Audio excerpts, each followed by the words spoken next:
7h34, absent des cortèges syndicaux, discrets dans l'hémicycle. Mais où sont donc passés les députés du Rassemblement national ? Oui, car dans la bataille sur la réforme, c'est la NUPES qui occupe bruyamment l'Assemblée nationale depuis 10 jours.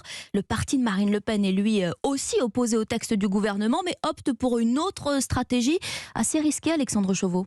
Oui, pourtant l'Assemblée devait être pour le RN le lieu de l'opposition à cette réforme, mais le temps de parole est limité, conséquence directe des milliers d'amendements déposés par la NUPES qui monopolise jusqu'ici les débats. On ne les entend absolument pas, s'étonne presque une députée écologiste. Au gouvernement, c'est le niveau des députés RN qui interroge. Rien n'est clair dans leurs propositions, tacle un ministre de premier plan.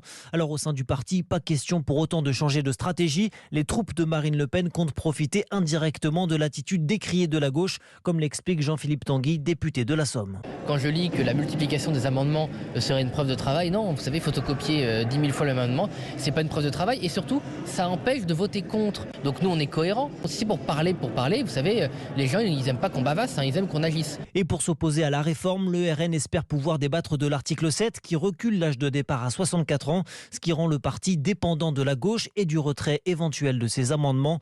En attendant, le Rassemblement national ne peut intervenir que par l'intermédiaire de rappel au règlement. Alexandre Chauveau, demain.